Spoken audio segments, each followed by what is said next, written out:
दोस्तों finally Gaza में अब सीज फायर हो चुकी है। गाजा में लोग अब राहत की सांसें ले पा रहे हैं, लेकिन सवाल अभी वही है कि क्या ये सीज फायर लंबे समय तक टिक पाएगी या फिर से इजराइल और हमास के बीच गोलियों और धमाकों की आवाज़ गूंजेगी। दोस्तों पिछले 2 सालों में इजराइल और हमास के बीच जो युद्ध हुआ था उसने पूरे दुनिया को हिला कर रख दिया था। इस युद्ध में हजारों बेगुनाह, जिसमें महिलाएं और बच्चे शामिल थे, बिना किसी कारण के, बिना किसी वजह के मारे गए थे। दोस्तों ये लड़ाई 7 अक्टूबर 2023 को शुरू हुई थी, जो पूरे 2 साल बाद यानी कि 10 अक्टूबर 2025 को समाप्त होने के कगार पर आई है। दोस्तों इस वीडियो में हम बात करेंगे कि आखिर कैसे ये वॉर शुरू हुआ, दोनों देशों को कितना नुकसान हुआ, कितने लोगों की जाने गई और आखिरकार कैसे 2025 में इतने प्रयासों के बाद ये सीज फायर फाइनलाइज हुई। और साथ ही साथ हम ये भी जानेंगे कि क्या ये सीज फायर सच में शांति ला पाएगा या फिर यह एक टेम्पररी ब्रेक है। दोस्तों 7 अक्टूबर 2023 जब हमास ने इजराइल पर एक जोरदार टेररिस्ट अटैक किया था, उस समय सुबह का 6:30 बज रहा था। उस समय इजरायली अपने जूइश रिलीजियस फेस्टिवल सीम चेत तोराह मना रहे थे। उसी समय हमास के मिलिटेंट्स ने रॉकेट अटैक्स, ड्रोन स्ट्राइक्स और ग्राउंड इन्फिल्ट्रेशन शुरू कर दी। हमास ने इस ऑपरेशन का नाम ऑपरेशन अल अक्सा फ्लड रखा था।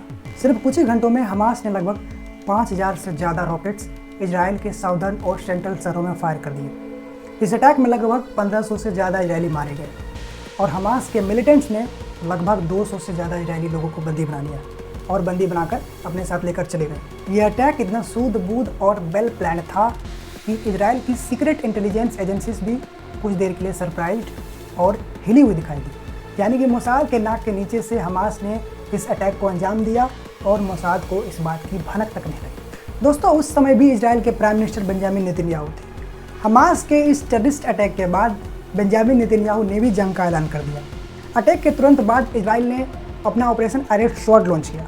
इस ऑपरेशन के दौरान इजरायली एयरफोर्स ने गाजा में इतना तेज और भयंकर एयर स्ट्राइक की कि सिर्फ कुछ ही दिनों में आधे से ज़्यादा गाजा सिटी तबाह हो गई। इजराइल के प्राइम मिनिस्टर बेंजामिन नेतन्याहू ने जंग का ऐलान करते हुए कहा, we are at war and we will ensure Hamas pays heavy price. इसके बाद गाजा में जो तबाही हुई, गाजा में इलेक्ट्रिसिटी कट, फूड सप्लाई बंद और कम्युनिकेशन ब्लैकआउट भी कर दिया गया।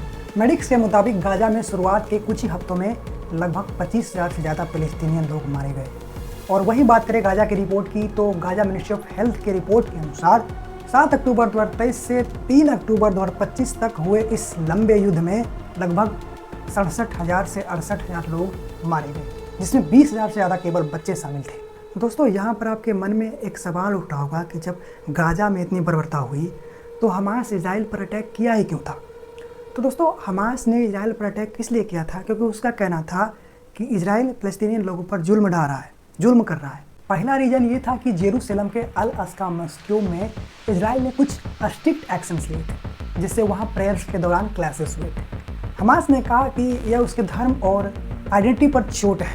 और दूसरा रीज़न ये था कि इजराइल लगातार वेस्ट बैंक और ईस्ट जेरूसलम से फ़लस्तीनियंस फैमिलीज़ को उसके घरों से हटा रहा था, जिससे फ़लस्तीनियंस को लगा कि उनका ज़मीन और हक दोनों छीन रहा है। और तीसरा रीज़न ये था कि गाजा में लोगों की मूवमेंट और बेसिक नीड्स पर इजराइल ने स्ट्रिक्ट एक्शंस लगा रखा था। इसलिए हमास ने कहा कि गाजा एक ओपन एयर जेल बन चुका है। अब दोस्तों यहाँ पर ये सवाल ही बहुत से लोगों के मन में आ रहा होगा कि अब इजराइल गाजा में ये सब एक्टिविटी क्यों कर रहा था। तो दोस्तों इसको जानने के लिए हमें थोड़ा पीछे जाना होगा। दोस्तों 2007 में हमास ने गाजा पर पूरी तरह से कब्जा कर लिया था। तब से इजराइल ने गाजा के चारों तरफ अपना ब्लॉकेड लगा दिया था। मतलब कि हवा, ज़मीन और समुद्र में तीनों रास्तों से गाजा को बाहर की दुनिया से तोड़ दिया। इजराइल का कहना था कि हमास एक टेररिस्ट ऑर्गेनाइजेशन है जो इजराइल को पूरी तरह से बर्बाद करना चाहता है, इसलिए उसके हथियार, पेट्रोल और फाइट सप्लाई पर रोक लगाना जरूरी है। इजराइल का मानना है कि हमास अपने लोगों को एक ह्यूमन शील्ड की तरह इस्तेमाल करता है।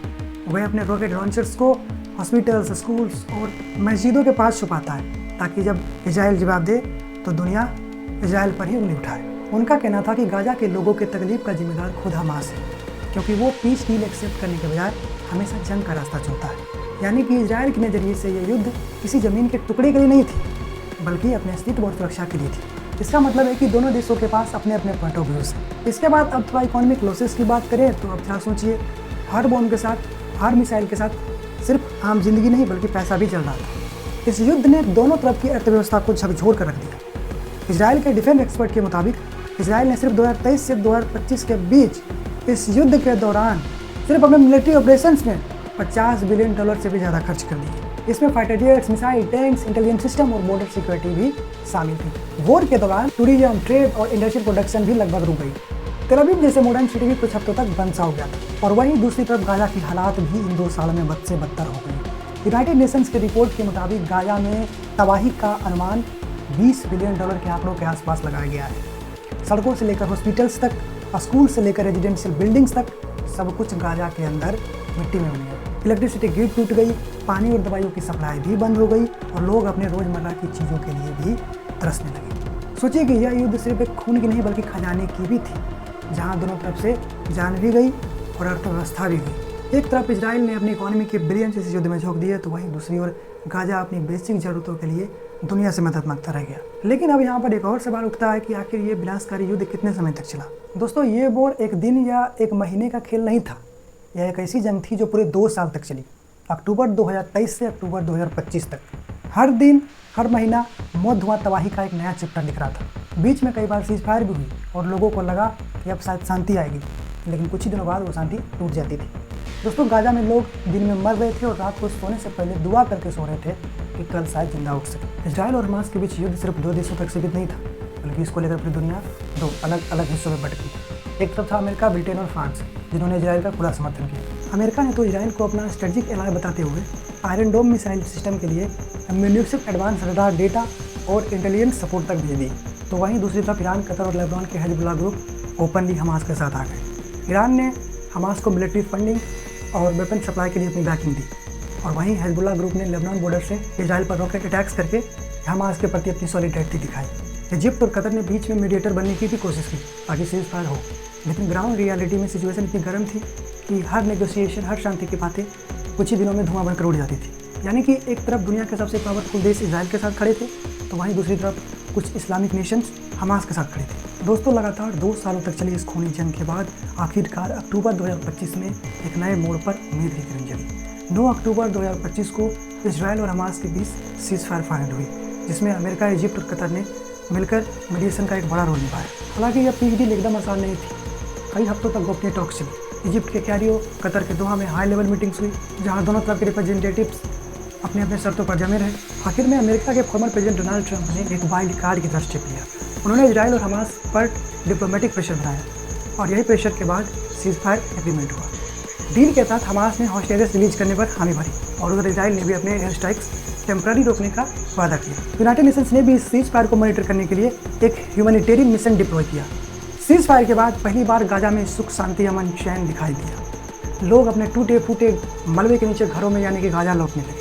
सीज फायर डील के बाद इजराइल ने करीब 2000 पैलेस्टीनियंस प्रिजनर्स को रिहा किया, और उधर हमास ने भी 20 इजरायली होस्टेजेस वापस किए। जब होस्टेजेस इतने लंबे समय की कैद में रहने के बाद अपने अपने घर पहुंचे, तो दोनों देशों के सिटीजन्स में एक अलग ही उत्साह और खुशी का माहौल बन गया।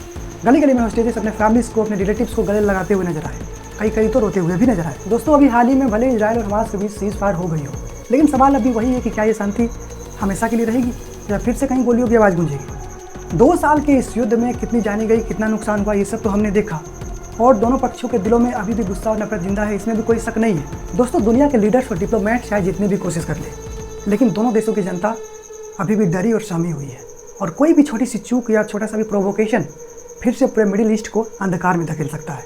दोस्तों, इस जानकारी को आप ज़्यादा से ज़्यादा शेयर कीजिए, और हमसे जुड़ने के लिए हमारे चैनल को सब्सक्राइब करना मत भूलिए। दोस्तों, आप लोग क्या करते हैं कि आप लोग वीडियो तो पूरा देखते हैं, लेकिन चैनल को सब्सक्राइब करना ही भूल जाते हैं, जो कि हमारे वीडियो आप तक पहुँच नहीं पाते। तो थोड़ा चैनल को भी सब्सक्राइब कर लिया करिए। आपका बहुत बहुत धन्यवाद।